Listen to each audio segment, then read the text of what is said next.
IT governance. Cybersecurity, again, Mervyn says, is the second biggest risk barking in our face around the world. The first biggest risk is climate change, climate action. Thank you very much. Project covers not only India but 4 other countries in South Asia, such as Bangladesh, Bhutan, Nepal, and Sri Lanka, and provides opportunity for exchange of knowledge, information, as well as build partnership and strengthening cooperation in the region. In India, the project developed meaningful, sustainable relationships with institutions such as the Bombay Stock Exchange to develop the first corporate governance scorecard for India, which has been useful for companies to identify areas of improvement against best practices and promote effective decision making.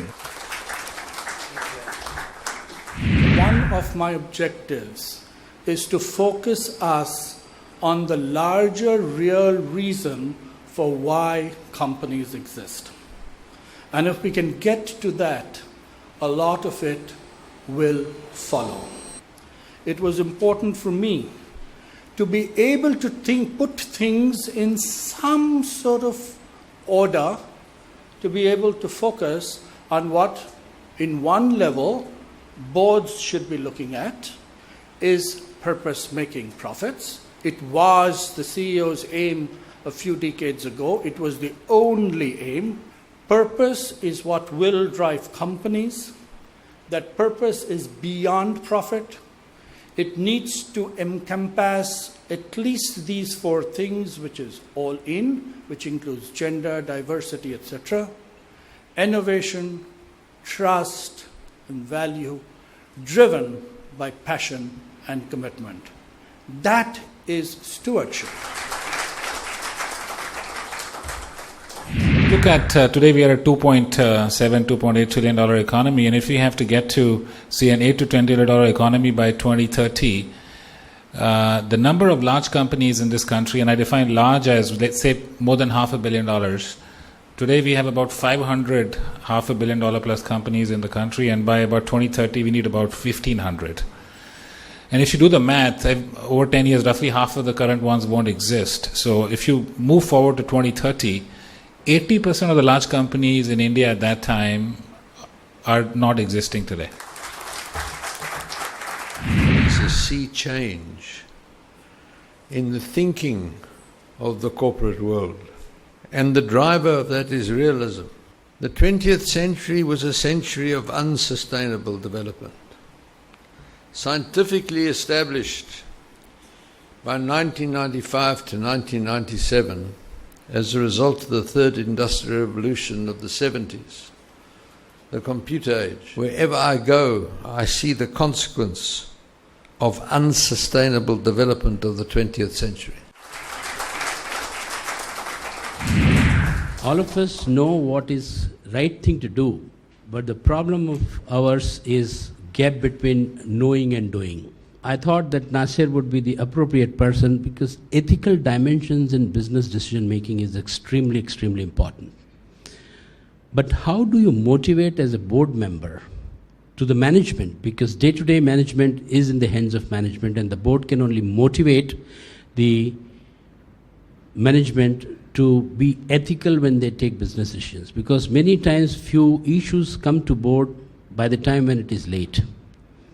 So I would request Nasir, what are your thoughts to motivate the management towards ethical decision making? Nasir Manjin. We are living today, the first or second decade of the 21st century, where information connectedness is now complete. Any individual has the ability to connect with anybody else instantaneously and set up her own blogs, channels, and be seen by anybody who wishes to log in. It's a completely open system. Anybody can express themselves. So when principle-centered leaders, while driving their businesses, do it with a combination with the principles of fairness, caring, social responsibility, trust, and integrity. These are not mutually exclusive. Results are achieved by actually doing that. I want to come to another very interesting speaker in the journey of integrated thinking and integrated reporting. Over to you, Kaushik. Integrated reporting, or reporting for that matter, is an outcome. It's not the start. You report what you think, what you do. Our view is always long-term. So we have a long-term strategy and a short-term plan. And that short-term plan is aligned to the long-term strategy. If there is any risk issues which deviates, we need to reconsider our strategic goals in that perspective and develop a roadmap for tomorrow. We are aligned to many of the global frameworks on sustainability. This is a journey. The frameworks are also getting refined. New inputs are coming in, and we continue to continue in our journey of excellence. Let me present the next speaker, Navneet Manoj, another insight into integrated reporting from a different sector. We are a deep believer in sustainable investing, and we have launched products where in US and Europe it's the asset owners who are driving that change by asking the asset managers to invest with ESG principles. It's other way around in India, where we have started it going around and telling investors why it's important for you. And also strongly believe that as millennials become a large part of our investing community, they would not only look at what my money is earning, they will surely be a lot more concerned about what my money is doing to the world, what my money is doing to the planet. And as asset managers, we have a deep responsibility towards that. Let me invite Ganesh on cybersecurity. Each one of us who are independent directors on boards need to know enough about cybersecurity and digital, to guide management. It's also important to know enough to keep ourselves as a board and management out of jail. So if you take customer, process, technology, and data, what do we have left? We have this big problem of cybersecurity, which is, I think, the basic purpose. And again, think of cybersecurity as three things that can go wrong. The first is what we call cyber attacks. I don't know how many of you are aware, there are over 1 billion cyber attacks that happen every year in organizations. IoT, anything that brings you data from outside your nicely protected information system, is something we need to think about. The third session of the summit was on the topic, Why Boards Need More Women. The session chair for this session was Naina Lal Kidwai. We in India have seen a growth of over 50% in the last 5 years of the number of women executive directors.